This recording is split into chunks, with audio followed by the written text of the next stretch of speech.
Directed by John Krasinski, A Quiet Place takes place in the year 2020, where Earth has been overrun by mysterious creatures that use their enhanced hearing to hunt their prey. A family of 4 is living in a remote house in the woods where they live the quietest life imaginable in order to remain hidden from these creatures. A husband and wife, played by John Krasinski and Emily Blunt, attempt to care for their 2 children with a third on the way and look after them in their own quiet place. As life gets quieter, it also gets more dangerous. Okay, so A Quiet Place was definitely a film on my radar because I talked about it on a couple different live streams and a couple different occasions, and it was certainly one of my more anticipated films of the year. And really that just boils down to the fact that the trailers looked very intriguing and just very creative as a premise and just overall as a film.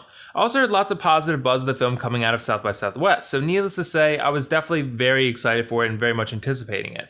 And I'm happy to say that I honestly really enjoyed it. I think it's definitely one of the better horror films I've seen over the last several years or so. I'm also happy that the film is performing well at the box office, and honestly, I'm not too surprised that it is. And I think a big reason for that is that the trailers did such a good job of selling a creative premise to the masses, I'd say. Because A Quiet Place is not your standard horror film. It's not about a possession, it's not full of jump scares. It's something different at a time where the horror genre has fallen into a predictable pattern of repeating the same ideas over and over again. A Quiet Place is unique because it brings an entirely new idea center stage and takes a real risk with it. Because a lot of the movie is expectedly very quiet. All the characters primarily communicate through sign language, and they don't make very much noise at all. So a lot of the audio comes from the ambience, the sounds of nature, and of course the, small everyday things the characters are doing just to survive. This mostly works pretty well, but I do think that there are times where the premise sort of caps the upside of the experience. Considering there's very little talking, like I mentioned, I didn't always feel like I understood these characters. I didn't fully invest in them at the beginning at least, because most of the time I just spent kind of watching them go through their daily routine of living as quietly as humanly possible. And I think this is necessary to establish the world that these characters inhabit and what it takes to survive, but also it's kind of problematic at the same time because I think the film is a little boring going in this direction in the beginning. This is mostly an issue in the first probably 30 minutes or so, and then things pick up, I'd say, fairly drastically, but I think A Quiet Place's premise is a big strength, but it also can find itself in the way of quality character growth and entertainment as well. Now, this isn't to say the film is boring as a whole, because it's not, but just really the first 30 minutes or so. But after that, like I said, things really do pick up and the film never looks back. It's a slow burn in that way, and it ultimately works because the payoff is really good. The payoff to me is the family actually coming in contact with the creatures. The second half of the film puts the characters in more danger, and because of that, you'll feel more uneasy and more scared for them. And considering this is a horror film, that's what it was marketed as and listed as a horror film, you need to feel scared for these characters. And it's a little hard to do that in the beginning, besides maybe one scene where the danger is made clear. But on the topic of horror, it's funny actually, because I don't know if I would actually consider A Quiet Place a horror film.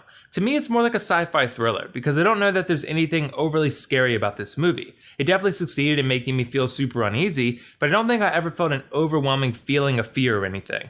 That to me sounds more like a thriller than a horror film. But regardless of really how I would classify it, it works because it's creative. It's tense, and there's a lot to keep you on the edge of your seat in the second half especially. I think that more than likely if the film was rated R instead of PG-13, it'd probably feel more like a horror film to me, but considering a lot of the violence is pretty filtered overall, it's not overly scary. But something else that works here are the performances. The family are pretty much all the important characters in the film. They're really the only characters in the film for the most part, and they all do a really great job performing through body language and facial expressions rather than their actual speech. And this is a tough job to pull off because they have a lot of important information to relay about themselves and about what they're going through body language and sign language only. That's a tough job to pull off, but they all do it very well. And I honestly thought Emily Blunt was especially good here because she's asked to do quite a bit in terms of the range of emotion she's asked to pull off. She's best at relaying a sense of fear whenever the creatures come around, and she nails it pretty beautifully without ever making a sound. Speaking of sound, A Quiet Place nails it. Considering there's very few actual lines of spoken dialogue, the sound is actually asked to carry a pretty heavy burden here. The ambient sounds of nature, the light sounds of characters walking around and performing their daily routine,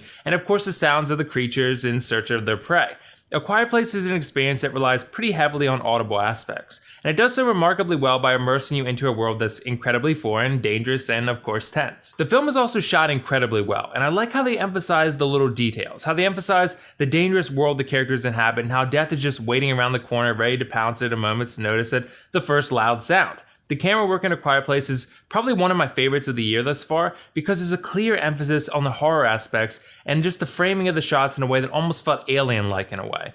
designed for suspense and uncertainty. That's really what it's going for, and the horror aspects like I mentioned. And we combine that with a great establishment of visual setting, you have a great looking movie. There's one other problem I have with this movie though, and it's the ending. And it's going to be controversial, and don't worry, I'm not going to go too much into it. I won't spoil anything for you, but I'll just say that I didn't like it. I felt like it didn't quite satisfy my curiosity. And I could totally see many people loving it, but for me, I just didn't quite feel like it ended as effectively as I would have liked it to. But overall, A Quiet Place is a satisfying and creative experience. I think we all expected a lot going in, and it mostly delivers. As for the pros cons, I thought A Quiet Place delivered an excellently creative, intense story, very strong performances, great audio and sound mixing, and some very nice cinematography. As for the cons, I found the first 30 minutes to be a tad boring overall, and the ending was a little bit weak as well. Overall, I'm going to give A Quiet Place an 8.5 out of 10, and recommend you check it out in theaters if you're looking for a strong thriller or horror experience. This is one of the better films of the year thus far. So did you guys see A Quiet Place yet? What did you think of it? And if not, let me know why not. And also let me know your favorite horror movie of the past, let's say 5 years. Still it for me, obviously. Either way, this is WillFoxification signing off. See you in the next video.